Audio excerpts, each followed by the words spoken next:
नमस्कार. देशदूतच्या संवाद कट्ट्यात आपल्या सगळ्यांचं स्वागत. आपल्याला सगळ्यांना माहिती आहे उद्या 14 नोव्हेंबर आपण भारतामध्ये सगळीकडे हा दिवस जागतिक बाल दिन म्हणून साजरा करतो. होतं काय या विषयाची गंमत तुम्हाला सांगते. लहान मुलांना पटकन मोठं व्हायचं असतं. आई मला पावसात जाऊ दे असं म्हणणाऱ्या मुलांना मोठं झाल्यानंतर पावसात भिजण्यासाठी आईची परवानगी घ्यावी लागणार नाही हे आकर्षण असतं आणि त्याला मोठं व्हायचं असतं. अशा अनेक गोष्टीत लहान मुलं मी मोठा कधी होणार हा प्रश्न विचारून घरच्यांना सतावत असतात. तर मोठ्या माणसांना लहान व्हायचं असतं. कधीतरी आपण बालक व्हावं आणि मजा करावी असं त्यांना वाटतं. हसरेपणा, मोकळेपणा, भीड नसणं, उत्फुल्ल हसणं या मुलांच्या क्वालिटीज आपण मानल्या तर त्या आपल्या सगळ्यांमध्ये असतात. पण जसं जसं आपण मोठे होतो तसं तसं आपण या क्वालिटीजना दाबत दाबत जातो आणि मोठे होतो. तर मला वाटतं आजच्या निमित्ताने आपण जरा आपल्यामधला एक बालक हलवण्यासाठी आणि त्याच्याशी गप्पा मारण्यासाठी आपल्याकडे 3 पाहुण्यांना आमंत्रित केलंय. डॉक्टर प्रशांत टोपे हे पुणे विद्यापीठाच्या नाशिक उपकेंद्राचे समन्वयक आहेत. सरिता पगारे या सायकोलॉजिस्ट आहेत आणि डॉक्टर अर्चना तोंडे ह्या डॉक्टर आहेत आणि चांगल्या लेखिका पण आहेत. आज आपण त्यांच्याशी मोठ्यांमधलं लपलेलं बालक बाहेर कसं काढता येईल आणि त्याची आपल्याला काय मदत होते या विषयावरती आपण गप्पा मारणार आहोत. सुरुवात आपण एका प्रसंगाने करूयात. असा एखादा प्रसंग तिघांना एक कॉमन प्रश्न आहे. असा एक प्रसंग सांगा की ज्या प्रसंगामध्ये आपण आता ऐकलेलं आहे तू काय लहान राहिलास का रे, जरा मोठ्या माणसासारखं वाकी. असं एखादा प्रसंग सांगाल का सर तुम्ही? अगदी लेटेस्ट सांगायचं झालं तर दिवाळीच्या निमित्ताने आम्ही दरवर्षी गावाला जायचो आणि यावेळेस आमची पुतणे आणि भाचे मंडळी सगळी गावाला होती आणि सगळे मिळून आम्ही मातीत खेळत होतो. तर त्यावेळेस वडील आणि आई म्हणले अरे आता तू लहान राहिला आहेस का. पण त्यावेळेस ज्यावेळेस मी त्यांच्याबरोबर खेळत होतो त्यावेळेस मला आठवत होतं की मी लहान असताना 4थीला असताना जे आम्ही गावाला दिवाळीत धमाल करायचो तोच परत एकदा अनुभवायला मिळालं. आणि त्यावेळेस मी विसरतो की मी कॉलेजच्या स्टुडंटबरोबर आता काम करतो. तर ते 3री-4थीचं झाल्यासारखं मला त्यावेळेस वाटत होतं आणि एक वेगळा म्हणजे परत तोच अनुभव परत अनुभवणं हे एक वेगळं हे होतं. मला विचाराल तर आत्ता लेटेस्ट दिवाळी झालेली आहे आणि आम्ही सगळेजण जमलेलो होतो, अर्थात सगळं एक्सटेंडेड फॅमिली.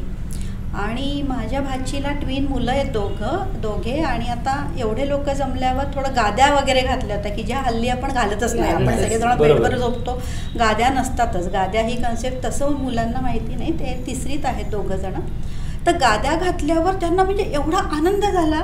आणि मग माझे मिस्टर त्यांना सांगत होते की अरे लहानपणी आम्ही गाद्यांवर अशी मस्ती करायची आणि एवढी मस्ती केली की माझ्या मिस्टरांना सांगितलं म्हणे अरे तू तर लहानच झाला संजय. म्हणजे की हे मुलांना माहितीच नाही की गाद्या घालतात, त्याच्यातलं फन माहिती नाही आहे. आणि ते घातल्यावर ह्याचं बालपण जागृत झालं आणि त्याला असं वाटलं की अरे म्हणजे मस्ती करायला लागला तो त्यांच्याबरोबर आणि त्यांनाही वाटलं अरे बापरे मामा एवढा मस्ती करतोय. तर हे आणि तो इतका निखळ आनंद होता आणि सगळेजण बसून शूट केलं आहे आम्ही. आजच मला तो व्हिडिओ परत पाठवला माझ्या भाचीने की जस्ट उद्या चिल्ड्रन्स डे म्हणून मी त्यांना विश केलं. तर हे बालक सगळ्यांच्या आत असतंच. कधी त्याच्या लहान मुलं आपल्यासमोर आली की आपण खरं लहान होतो बऱ्याचदा. आणि मोठ्या माणसांमध्ये आपण फारच मोठे आणि असे टाईट कॉलर असे वागत असतो. पण मुलांबरोबर म्हणजे जितकं तुम्ही जास्त मुलांबरोबर तितकं तुमचं बालक तुमच्यातलं मला वाटतं की जिवंत राहत. असं तुमचं काय अनुभव? खूप सारे आहेत पण एक मला आता आठवतोय त्यात जरा आणखी गमतीशी जोडता येईल म्हणून. माझी मुलगी आता कॉलेजला आहे पण ती जेव्हा लहान होती पहिल्यांदा मी तिच्यासाठी दोरीवरच्या उड्यांसाठी दोरी आणली आणि मग तिला शिकवायचं म्हणून मी दोरीवरच्या उड्या मारायला लागले आणि मला ते खूप छान वाटायला लागले. मी करतच गेली, मी तिच्या हातात दिलंच नाही, ती रडायला लागली. मग सासूबाई माझ्या तू लहान आहेस का असं मला म्हटलं, आता तू लहान आहेस का दे तिला. त्याच्या पुढची गंमत अशी आहे 10 मिनिटानंतर मी जेव्हा पुन्हा आली तेव्हा आईच ट्राय करत होत्या. म्हणजे प्रत्येकात लहान मूल असतंच आणि ते कोणी नसलं की बरोबर समोर येतं. असं आपल्याला सगळ्यांना इतकं लहानपण आवडतं मग ते आपण सप्रेस करत मोठे का होत जातो सर? काय वाटतं मला असं वाटतं की एक सामाजिक व्यवहारता बघण्यासाठी ती टिकवण्यासाठी जसं मॅडम म्हटलं की मी काहीतरी आहे हे टिकवण्यासाठी किंवा कधीतरी व्यवहार असतो म्हणून मग आपण त्यातला जो निरागसपणा आहे तो बाजूला ठेवून व्यवहार आणण्याचा प्रयत्न करतो आणि मग त्यातला आपला बाल मन जे ते हळूहळू बाजूला होऊन एक आपण प्रौढ किंवा अशा पद्धतीने विचार करायला लागतो असं मला नेहमी वाटतं. म्हणजे काय म्हणतात, त्यातला व्यवहार हा एक मोठा रोल प्ले करतो, की आपल्यातलं लहान मूल ते सप्रेस करत असतं नेहमी, असं मला वाटतं. तुम्हाला काय वाटतं, मुलांबरोबर तुम्ही काम करता सायकोलॉजिस्ट म्हणून, मला कसं असं सुटत वाटतं जातं की आपलं बालपण हां, मागे? आपण जसं जसे मोठे होत जातो ना, म्हणजे बालपण कसं असतं की इतकं सरळ असतं ना ते, की बाबांनी सांगितलं बाबा झोपलेत म्हणून, किंवा बाबांनी सांगितलं बाबा घरात नाही आहे. इतकं सरळ मोठा माणूस विचारच करू शकत. मोठा माणूस सांगतो ना की त्यांना सांग की मी घरात नाही आहे. त्या मुलासाठी बाबांनी सांगितलं नो मॅन्युप्युलेशन नथिंग. इतकं सरळ असतं बालपण. पण काय होतं, हळूहळू आपल्या जबाबदाऱ्या वाढतात, आपल्याला प्रूव्ह करायच्या, म्हणजे आपण जसं जसं वय वाढतं आयुष्याच्या प्रत्येक टप्प्यावर आपण मग आपल्याला प्रूव्ह करण्याचे हे जास्त वाढतात. म्हणजे की बाबा आता तू 5वीत गेला, आता तू लहान नाही राहिला, जसं तुम्ही मगाशी म्हणालात की तू लहान आहेस का, मग तू लहान नाही राहिला, म्हणजे आपण त्यांना आता तू मोठा झाला आहेस, मग जबाबदाऱ्यांचं ओझं होतं हळूहळू. आणि जसं तुम्ही टीनमध्ये येतात, तुमच्या करिअरचं ओझं, आयुष्याच्या प्रत्येक टप्प्यावरचं जे प्रेशर यायला लागतो, ताण यायला लागतो, तो लहानपणी नसतोच. म्हणजे तू आहे, मी आहे, बस मला जे वाटतं मी ते सांगणार आहे, मला त्याची काही भीड नाही. इतकं निर्मळ, इतकं सरळ असतं. पण ते नंतर असं होतं की आपले जे चॅलेंजेस वाढत जातात आयुष्यातले, त्याबरोबर ते मूल असतं ते पण हळूहळू मग शिकायला लागतं, मॅनिप्युलेट करायला लागतं, त्याचा ताण व्हायला लागतो. म्हणजे बाबा घरात नाही आहे, बाबांनी सांगितलं, याच्यात ताणच नाही आहे काही, पण बाबांनी सांगितलं आहे की सांग मी घरात नाही आहे, तो हा बाबाला ताण आहे. इतकं सरळ नाही सांगू शकत आहे बाबा की सांग ना की मी घरात आहे म्हणून, हे सरळ आहे, याच्यात कुठलाच ताण नाही. पण बाबांना तो ताण होतोय की त्यांना सांग. बाबांना कुठेतरी माहिती आहे मला हे मी खोटं बोलतोय, हे मॅनिप्युलेट करतोय, हे त्या मुलाकडे नाहीच. असं हळूहळू ते सुटत जातं. आणि मग अहंकार आपला थोडा थोडा डेव्हलप व्हायला, मग तू मी नाही राहत, मग मी वरचढ व्हायला जशी सुरुवात होते तसं अहंकार वाढायला लागतो आणि बालपण सुटायला लागतं, मला वाटतं. तुम्हाला काय वाटतं? मला असं वाटतं की आईबाबांचा खूप मोठा रोल असेल आपल्या मुलांना, आपल्या मुलामधलं मूल तसंच ठेवण्यात. माणूस म्हणून तो मोठा होणार आहे, पण त्याला मूल ठेवण्यात आईबाबांचा रोल खूप मोठा असतो. म्हणजे माझ्या बाबतीतला अनुभव असा आहे की आम्ही 5 भावंडं आहोत, आणि आमच्या प्रत्येकाच्या मित्रमैत्रिणींना असं वाटतं की त्यावेळी अशी फॅशन होती ना की एकुलता एक, म्हणजे ज्याला खूप छान दिलं जातं तो एकुलता एक का असं विचारलं जायचं. तसं आम्ही 5 जणांच्या मित्रमैत्रिणींना असं विचारलं जायचं की तू एकुलती एक आहेस. तर मला असं वाटतं की हा भाग खूप मोठा आहे की आईबाबा आपल्या मुलांना कसं ठेवतात. म्हणजे एक छोटीशी उदाहरण मला आठवतं की शाळेत रिझल्ट लागला आणि त्या बाईंनी एका मुलीचा रिझल्ट दिला नाही कारण तो ट्युशनचे पैसे नाही दिले. आणि माझे बाबा फॉरेस्ट ऑफिसर होते, तर ते घर आणि शाळाशी समोरासमोर होते 2 मिनिटाच्या अंतरावर. तर त्यांनी मला इतकं कसं तरी झालं की तिला ते रिझल्ट देत नाही आहे, 4थी-5वीतली गोष्ट असेल. मी पळत आईकडे गेले, म्हटलं आई त्या बाईनं तिला ट्युशनचे पैसे नाही आहे म्हणून रिझल्ट देत नाही आहे, त्याला पण ना आम्ही पास नापास असं म्हणायचो, रिझल्ट पण नाही माहिती. आता मी आम्ही म्हणायचो पास नापास देत नाही आहे. आई म्हणतात की देते का ते पैसे, काहीतरी 40च रुपये होते, 20 रुपये महिन्याप्रमाणे. आईने लगेच मला दिले, मला काही प्रश्न नाही विचारलं, ते दिले. त्या बाई काय म्हणतात मला, अगं नाही तिचे ना 4 महिन्याचे पैसे बाकी होते. मी पुन्हा तशी पळत आईकडे गेले. आई म्हणे अरे बापरे असं झालं का. आणि आईने आणखी 40 रुपये मला दिले आणि ते मी तसेचे तसे दिले. तर मला असं वाटतं की तिथे आईने काहीच हे नाही केलं. अडचणीचं पण झालं असेल तिला ते देणं, पण तिने ते जपलं. त्याच्यात तिने काहीच त्या बाईंबद्दल कमेंट केला नाही, हा स्वार्थ आहे त्यांचा, त्या बदलल्या आता वगैरे वगैरे काहीच नाही. आणि आम्ही मोठं होईपर्यंत असंच चालू होतं. अगदी आत्ताही मी 40 ओलांड्यावरही जेव्हा मला वाटलं की मला काही कमी पडतंय कोणाला देण्यासाठी आणि माझ्याकडे ते नाही आहे, तर माझे बाबा आजही मला तितकं देऊ शकतात, इतकं सहज की ते मला प्रश्न नाही विचारत. तर मला असं वाटतं आपले आई बाबा आपलं मूलपण जपण्यात खूप मोठा भाग घेऊ शकतील आपण ठरवलं तर असं होऊ शकतं. लहान मुलांमधल्या कोणत्या क्वालिटीज सर तुम्हाला आता वयाच्या ह्या टप्प्यावरती जास्त आवडतात किंवा भावतात? मला जे वाटतं निरागसपणा जो आहे लहान मुलांमधला तो एक सगळ्यात महत्त्वाचा भाग आहे. दुसरं मला जे जाणवलं ते जे काही करतात, म्हणजे ते खेळत असतील, ते काहीतरी बोलत असतात कधी कधी स्वतःचं, तर ते त्याच्यात पूर्णपणे गुंतून जातात. म्हणजे ते एन्जॉय करतात. ते जे काही करतात, अगदी दगड कोरत असतील, काहीही साध्या साध्या गोष्टी जरी करत असतील त्या मन लावून करतात, त्याचा आनंद घेतात, एन्जॉय करतात. हे आपण मोठं झाल्यावर थोडंसं विसरतो की जे करतोय ते कधीतरी काम म्हणून केलेलं असतं, कोणीतरी सांगितलं म्हणून केलेलं असतं, किंवा काहीतरी प्रेशर आहे म्हणून करत असतो. ते एन्जॉय करणं, जे काम एन्जॉय करणं, आपण जी करत असलेली कृती एन्जॉय करणं, हे आपण केलं पाहिजे असं मला वाटतं. म्हणजे मुलं खूप मोकळी असतात. हो, अशी एखादी क्वालिटी अजून तुम्ही सांगाल? म्हणजे बऱ्याचदा जसं म्हटलं की त्यांच्या जो संवाद असतो मुलांबरोबर अपपर भाव अजिबात नसतो मुलांच्या वागण्यामध्ये, हां, बोलण्यामध्ये. म्हणजे संवादामध्ये पण ते अगदी निरागसपणे जे आहे ते सांगून मोकळे होतात.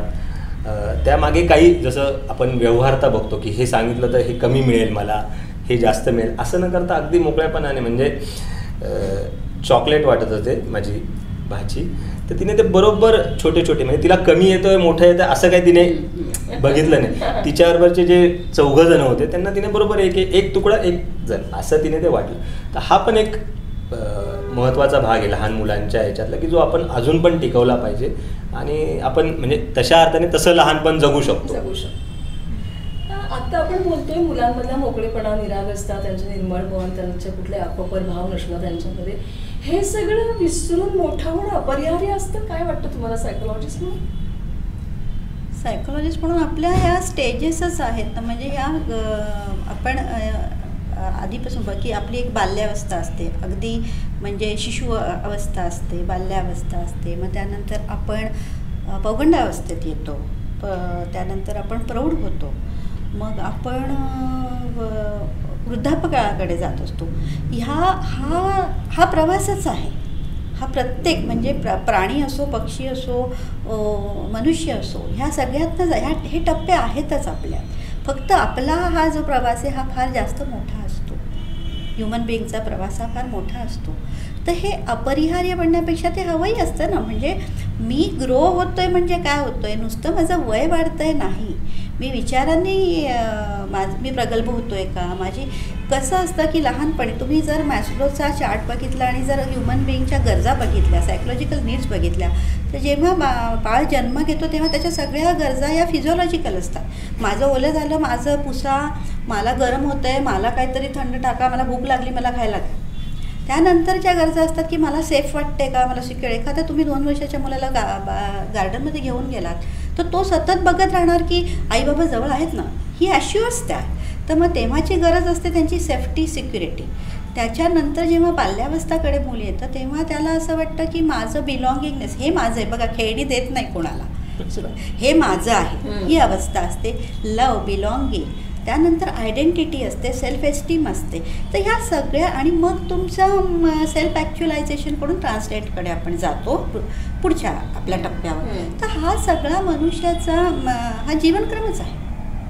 या सगळ्यातनं जावंच लागतं आणि जायचंही असतं. असं नाही आहे, लहान मुलं असंही म्हणतो मी मोठा झाल्यावर बघून घेईल तुला, म्हणजे त्याची इच्छा असते. त्याला असं वाटतं मी मोठा झाल्यावर, हे मला आत्ता त्रास देत आहेत ना, मी मोठा झाल्यावर यांना बरोबर धडा शिकवणार.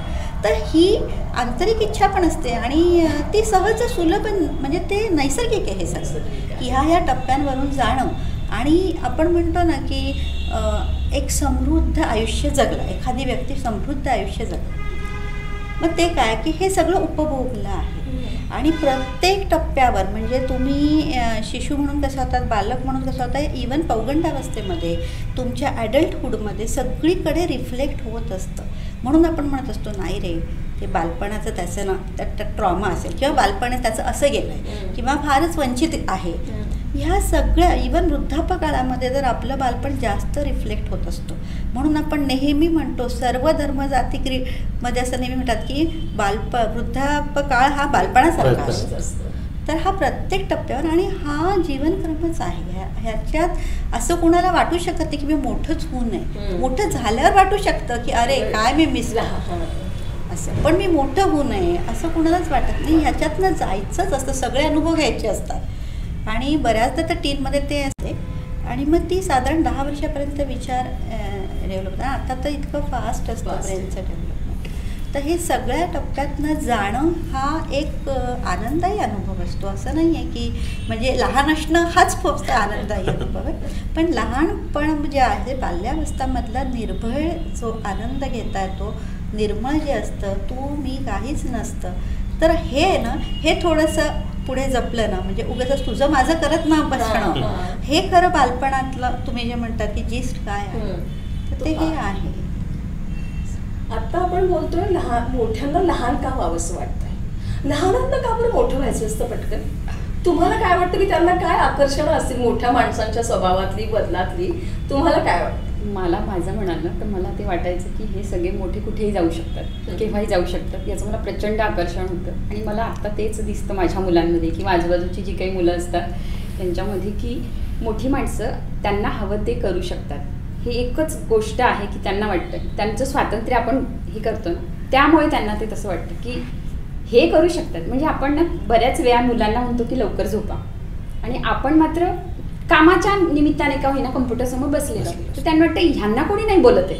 मग ही खूप मोठी गोष्ट वाटते त्यांना की ही किती मोठी गोष्ट आहे, मोठे झाल्यावरच मिळणार आहे. आणि म्हणून त्यांना मोठं व्हायचं असतं, स्वातंत्र्य म्हणूयात आपण, ते हवं आहे प्रत्येकाला. त्यांनी पहिल्यांदा सांगितलं की त्यांना आई हवंय. मला पावसात जाऊ दे आणि मोठं झालं जाऊ नाही लागलं. आणि मला अजून ह्याला जोडून असं सांगावं असं वाटेल की म्हणजे आपल्याला फ्रीडम मिळणार आहे, हो. आपण आपलं करू शकू. म्हणजे एक उदाहरण घेतलं की एक 14 वर्षाचं मूल असेल त्याला गाडी चालवता येते, पण त्याला माहिती असतं 18 वर्षाचं झाल्याशिवाय लायसन मिळणार नाही. कधी 18 वर्षाचं होईल, नेक्स्ट डे तो म्हणतो की मला लायसन घ्यायचं आहे. हे जे स्वातंत्र्य उपभोगायचं असतं किंवा अनुभवायचं असतं आणि हे बघितलेलं असतं, याचं आकर्षण असतं. मोठं होण्याचं आकर्षण याच्यासाठी असतं की मी मोठा झाल्यावर मी माझे विचार, मला कुणाचं ऐकावं लागणार नाही. इवन शाळा जेव्हा 10वी नंतर मुलांना 11वीत जाण्याचा आनंद सगळ्यात म्हणजे प्रार्थना म्हणायची नाहीये, युनिफॉर्म नाही, युनिफॉर्म नाहीये, म्हणजे हे दप्तर नाहीये. हे असं छोटे स्वातंत्र्य जे आहेत ना, ते त्याचं आकर्षण असतं, म्हणून मोठं व्हायचं असतं. सर तुम्ही कधी बोला याला जोडून मला असं आठवतं की बऱ्याचदा आपण असं होतं की तू थोडासा मोठा झाला की मग आपण तुला करायला देऊ, हा एक विषय असतो. आणि दुसऱ्यांदा बऱ्याचदा असं असतं की हे मोठ्यांचं चालू आहे, तू इथे कशाला थांबलायस. त्याच्यामुळे पण मुलांना ती एक क्युरिओसिटी असते, अरे असं काय आहे की जे म्हणजे मोठ्यांच्या गप्पा चालू तुझा खेळायला जा असं आपण जे म्हणतो, त्यातून पण बऱ्याचदा त्यांना क्युरिओसिटी असते की अरे काय मोठ्यांचं, मला ते अनुभवायचं आहे. हो, किंवा तो जो एक वेगळे वागणूक मोठ्यांना दिली जाते की हे मोठ्यांचं आहे, तू जा, तू नको ऐकूस, तर त्यातून त्याला सेल्फ काहीतरी इन्सल्टिंग पण वाटतं. आणि त्यातून त्याला ते हवं असतं की हा रिस्पेक्ट मलाही मिळाला पाहिजे, मलाही तिथे शेअरिंग मिळालं पाहिजे, असं वाटतच असतं. तुम्ही कधी मुलांना आत्ता एवढं असं तुमच्या काम करताना तुमच्या कॉलेजेसशी तुमचा जो संबंध येतो, अरे जरा मोठ्या माणसासारखं वागले आता, असं कधी म्हटलं एवढ्यात? नाही, परीक्षा विषयामध्ये मात्र बऱ्याचदा मला ते जाणवतं. एक विद्यार्थी माझ्याकडे आला होता आणि त्याचं परीक्षा संपल्यानंतर तो फॉर्म भरण्यासाठी माझ्याकडे आला होता की तर म्हटलं अरे तू आता 18 वर्षाचा झाला आहे. तो म्हणे मला घरच्यांनी सांगितलं नव्हतं की कधीपर्यंत ते फॉर्म नाही. म्हटलं तू मोठा झाला आहेस, तुझे निर्णय तू घेतले पाहिजेस, आणि परीक्षेमुळे तुझं आता 1 वर्षाचं नुकसान जे होतं आहे त्याला तूच जबाबदार आहे. तर असं त्यावेळेस मी त्याला म्हटलं की तू आता मोठा झाला आहेस, म्हणजे काय होतं बऱ्याचदा त्या मी ज्या एज ग्रुपशी डील करतो तो ग्रुप असा असतो, मी साधारणतः फर्स्ट इयर ग्रॅज्युएशन असा असतो, तो बरोबर मध्यभागी ह्या टप्प्याच्या. तर मला अनुभव येतात, दोन्ही बाजूने अनुभव येतात. कधी कधी तो चुकला की सांगतो की सर मी लहान आहे, कधी कधी सांगतो की सर मी मोठा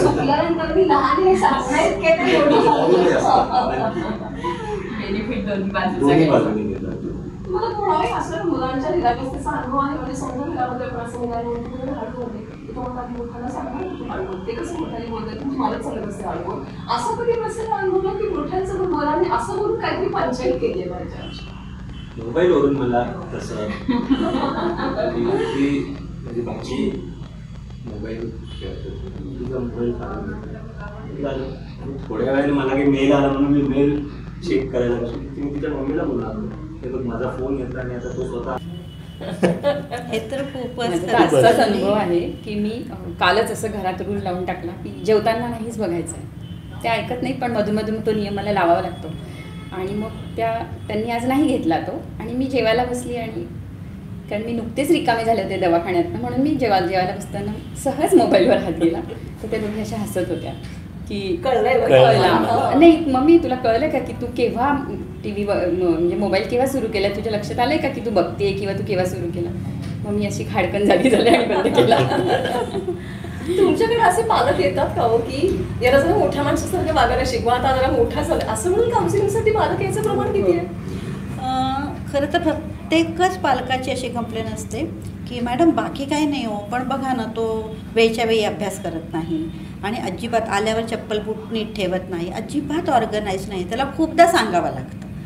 मग ह्याचा अर्थ काय की तुम्ही एक्सपेक्ट करता की त्याने ॲडल्टसारखं वागावं.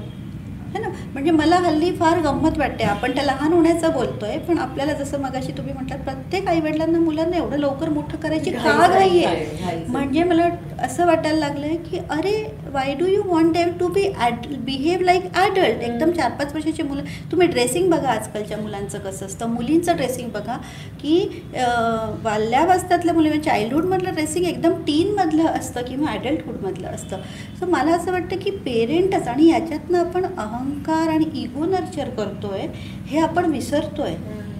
तर आपल्यालाच मुलांना इतकं पटापट मोठं करायचं आहे की त्याने सगळंच केलं पाहिजे, त्याने ऐकायला पाहिजे, त्याने सगळं, तो मूल आहे आपण. मग मला प्रत्येक वेळेस पालकांना सांगितलं थोडं मागे वळून बघूयात ना आपण काय करत होतो ते. आणि मग आठवतं की हो आपली आई पण आपल्याला अशीच ओरडायची, फक्त थोडेसे कॉन्टेक्स्ट वेगळे असतील, परिस्थिती वेगळी असेल, पण हेच आपल्याला आई म्हणायची. तर मग त्याने सगळं आल्या आल्या चप्पल बूट ही सवय तुम्ही आधीपासून, आणि ह्याच्यासाठी पेरेंट काय करतात जसं हे म्हटलं हे खूप महत्त्वाचं. म्हणजे मला पेरेंटिंगच्या वर्कशॉपमध्ये सांगावं लागतं की मुलं ठेवत नाही शूज, तर तुम्ही असं करा ना, त्यांच्याकडे आपण प्ले वे मेथडने कसं करायचं की तुम्ही सांगा की आपण आता शू शॉपिंग घेऊ. म्हणजे तुम्ही आदिदासच्या शोरूमला जाऊन आता दाखवा कसे लावले ते घरात, ते मुलांना नुसतं आज शू शॉपिंग खेळायचे तुला, ते बरोबर लावतात त्यांचे शूज. पण ही इतकी कंप्लेंट असते, हा चप्पल बूट जाग्यावर ठेवत नाही, ह्याचा टाइम टेबल भरत नाही. हे कारण काय? हां नाही, कारण तुम्ही आधी स्वतः भरून द्यायचं टाइम टेबल, शूज घालून द्यायचे, अगदी दुधाचा ग्लास हातात तिथे द्यायचा, ही सवय आपणच लावलेली असते. आणि म्हणून मग ते नंतर जड जायला लागतं. आणि मग एकदम जोडायचं असं आहे की मुलं पालकांचं अनुकरण करतात.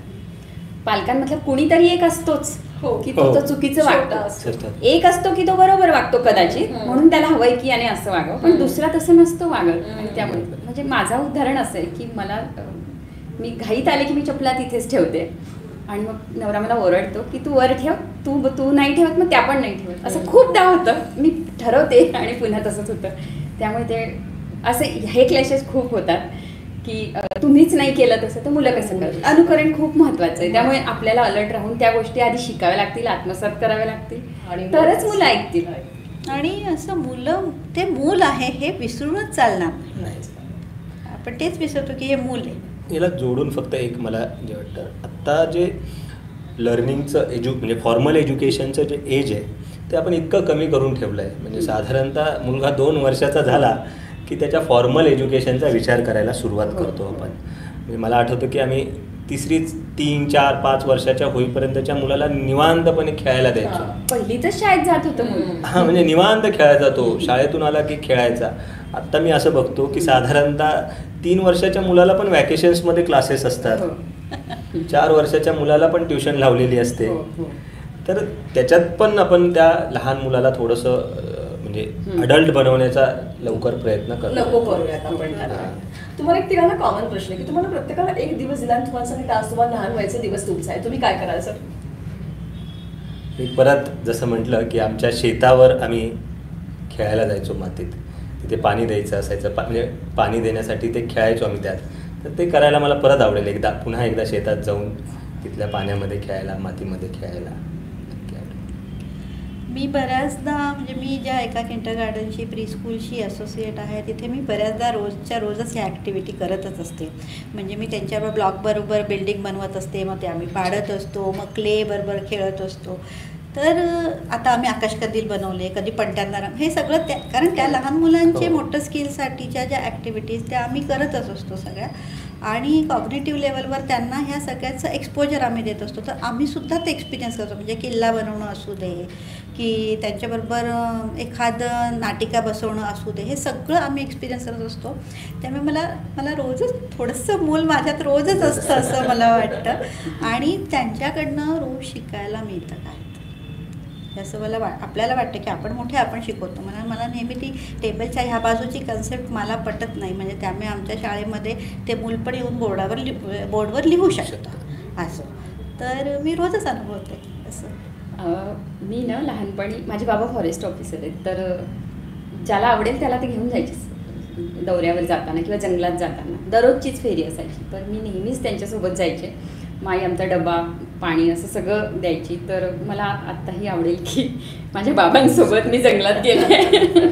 आत्ता आम्ही जातो, ट्रिपला जातो, मुलं सगळेच जातो, पण मी ती लहानपणीची आणि बाबांसोबत चालले त्यांच्या गाडीत बसून हे मला अजूनही आवडेल बघायला. तुमची डोळ्यात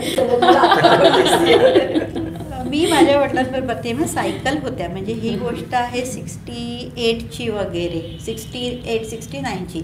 तर बाबा सायकलवर यायचे ऑफिसमधून, आम्हाला सायकलवर घेऊन जायचे. तर माझा एक उद्योग असा, सायकलवर मागे बसलं ना की मी कधी बाबांकडे तोंड करून नाही बसलं, म्हणजे मी सीटवर उलटी बसायचे का तर मला खूप वेळ मागचं दिसतं. तर तसंही आवडेल म्हणजे करायला. किती दिवस झाले गल्लीत खेळला नाहीत क्रिकेट मैदानावर, गल्लीत कुठेही? कोरोना नंतर तर नाहीच नाही, कारण आता भेटणंच. त्याच्या आधी मात्र खेळलोय मी. कसं वाटलं? एकदम खूप, म्हणजे काय की आमचे म्हणजे खूप लहान मुलांबरोबर नाही, पण 11वी 12वीच्या मुलांबरोबर मी क्रिकेट खेळलो.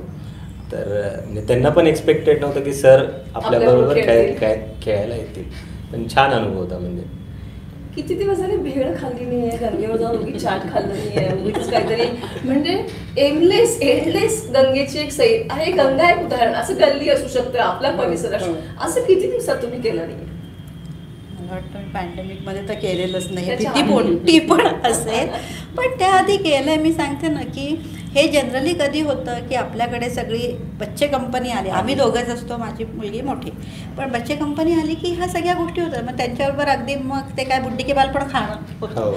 पण हे मला वाटतं तरी 1 वर्ष झाले असतील. तुम्ही किती मिस करता तुमच्या चेहऱ्यावर दिसत. किती दिवस झाले लोळल्या नाहीये, उशिरा उठल्या नाहीये, आणि खरंच काम न करता काय घरात बसले बाळ निवांत, असे किती दिवस झाले? खूप, म्हणजे वर्ष झाले. म्हणजे करोनामध्ये लोक म्हणत होते की आम्हाला वेळ आहे, भरपूर आहे, थोडं मुळीच नाही करता आलं येते तसं, कारण की जबाबदाऱ्याच असतात तशा, आपण नाही लोळू शकत. खूप वर्ष झाली की मला असं वाटतं ना आपण उठूच नाही आज, पण शक्यच नाही होत.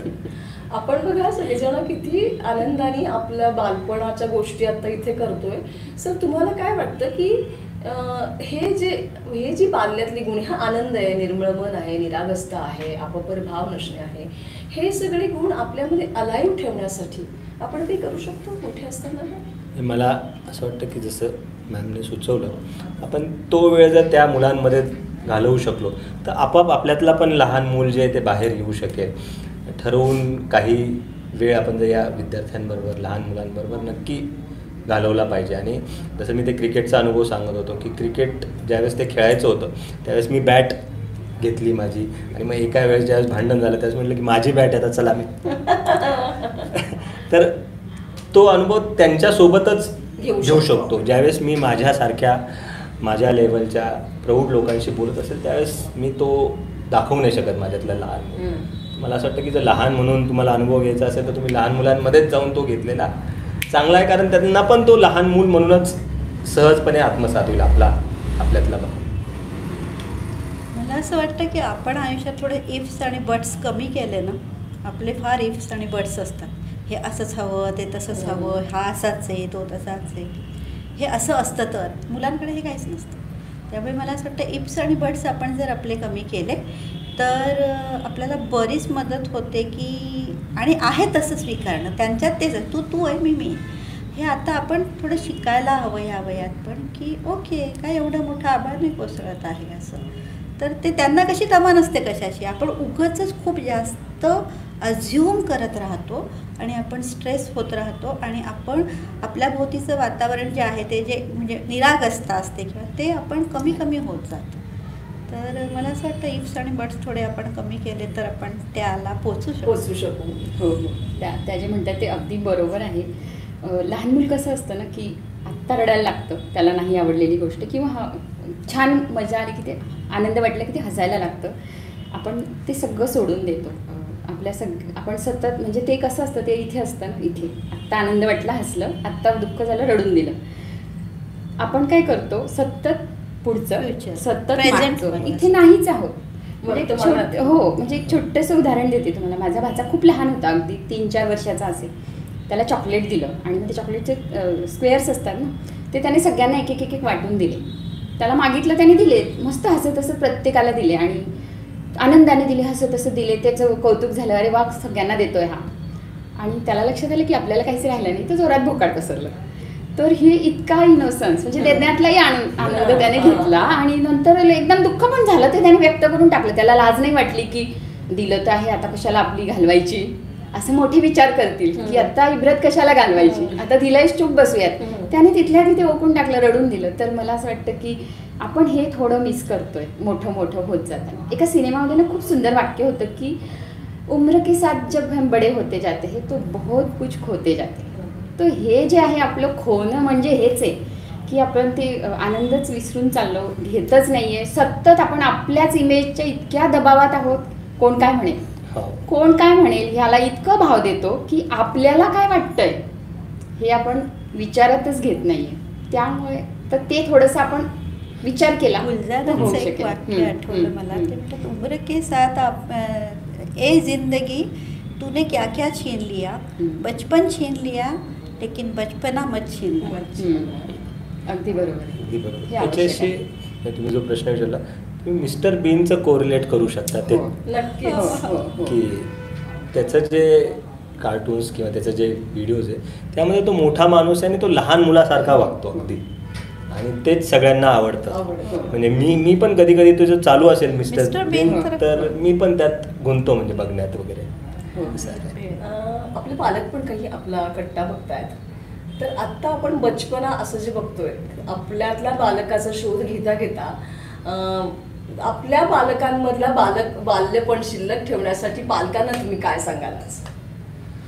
तर पालकांवर एकच म्हणणं आहे की त्यांनी आपल्या मुलावर विश्वास ठेवला पाहिजे. तो जे काही करतोय त्याच्यावर विश्वास ठेवला पाहिजे. बऱ्याचदा माझा अनुभव असा आहे, म्हणजे मी ज्या एज ग्रुपशी रिलेट करतो त्यात, की ज्या पालकांचा विश्वास आहे त्यांचा मुलगा चुकीचं कधी करताना मला आढळलं नाही. ज्या पालकांचं प्रेशर आहे, बॉदरेशन आहे, अशा विद्यार्थ्यांकडून बऱ्याचदा चुका झालेल्या मी अनुभवल्या आहे. आणि इन केस ज्यांचा विश्वास आहे त्याच्याकडून चुकला तरी ते त्या विश्वासाने त्याला करेक्ट पण करतात. तर हा एक महत्त्वाचा भाग आहे की तुम्ही तुमच्या पाल्यावर विश्वास ठेवा, आणि तो चुकणार आहे, चुकला तर त्याला करेक्ट करण्यासाठी पण त्याच विश्वासाने त्याच्यासोबत उभे राहा.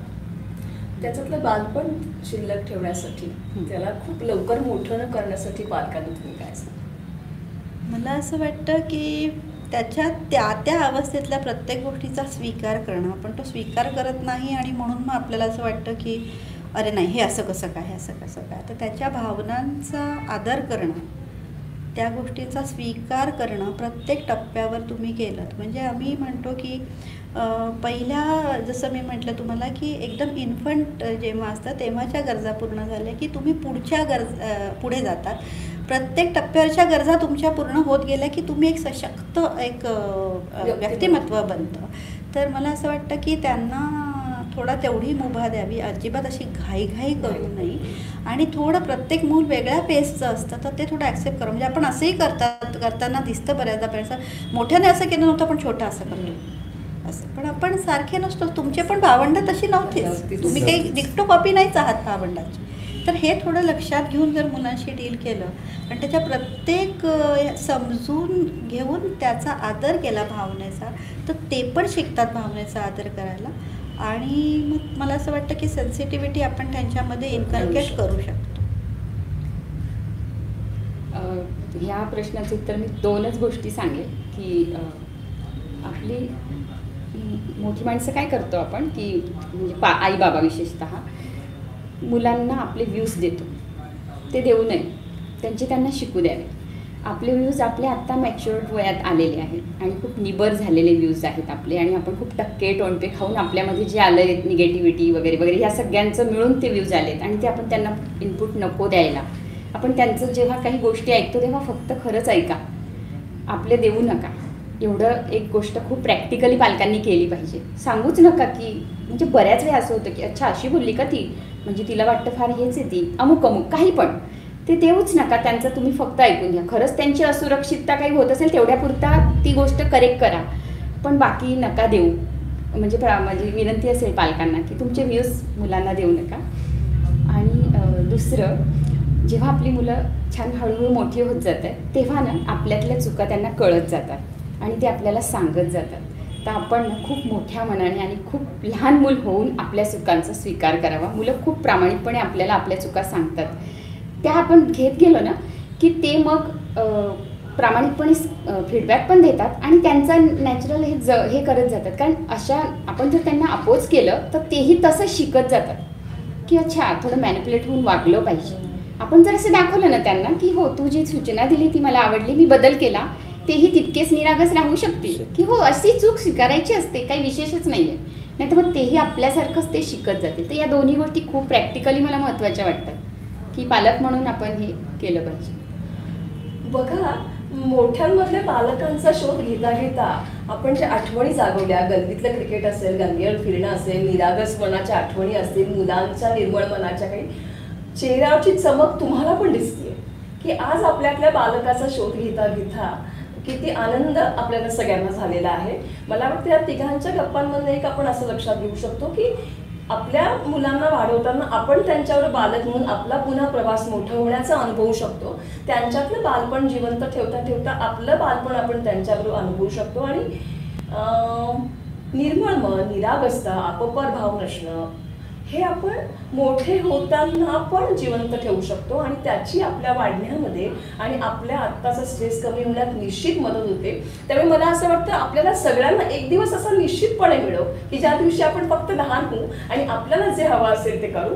आपण सगळेजण आज आलात आणि आपल्यातल्या सगळ्यांमधल्या बालकाचा शोध घ्यायचा प्रयत्न आपण केला, त्याबद्दल आपल्या सगळ्यांचे धन्यवाद.